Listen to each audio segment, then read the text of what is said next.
I think great editing skill will protect a director from suicide. I get to the cutting room and it's like I've washed up on shore because I'm so happy to be there, because then I think, now we can start making the film. What makes a movie is the editing. And I'm not saying this because I'm an editor, but the invention of editing is the thing that allowed film to take off. As an editor, you only see what is on the screen, not what was going on at the time of shooting. And that's how it's going to look to the audience. For a writer, it's a word, all right? For a composer or a musician, it's a note, all right? For an editor and a filmmaker, it's the frames. A cut can bridge millions of years, connecting the prehistoric past to an imaginary future. And the sad fact was the shark would only look real in 36 frames, not 38 frames. And that 2-frame difference was the difference between something really scary and something that looked like a great white floating turd. Out of my way. P.W. Griffith established the tenets of classical film editing. And classical film editing relied on the concept of the invisible cut, in which action would always be continuous and fluid and moving. Pull up the chair.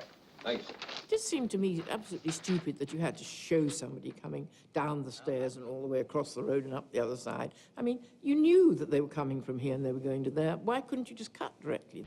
J'aime une fille qui a une très jolie nuque, de très jolis seins, une très jolie voix. What they brought to editing was a breaking of the rule. The crazy Russians started fucking around with images and started fucking around and juxtaposing them and creating different emotional effects. Not knowing where we're going to go next is the thing that human beings hate the most. Most actors learn very early on that the editor is the one to make friends with, because their performance depends a great deal on the editor and the taste and the talent of the editor. I don't make any rules, Nick. I go with the flow. And she says, you know the scene in the interrogation. And I said, Sharon, that scene is going to make you a star. Power of montage, by taking one shot and another shot to give it a third meaning. When the Allies went to war against Germany, British editor Charles Ridley re-edited the same footage to turn Hitler into a fool. The methodology of the whole thing is, of course, to show only one side of reality.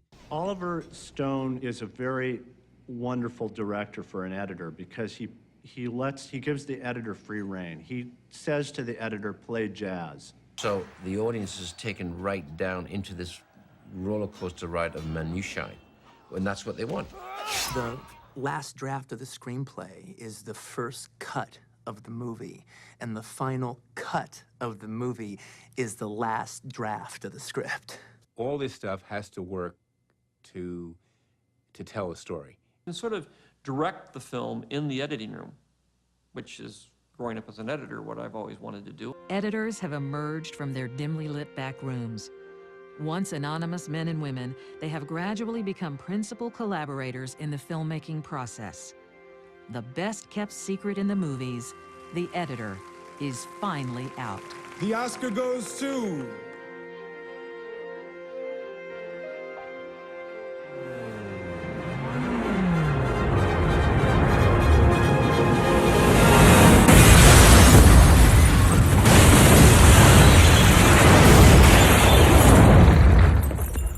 And editing is why people like movies, because in the end, wouldn't we like to edit our own lives?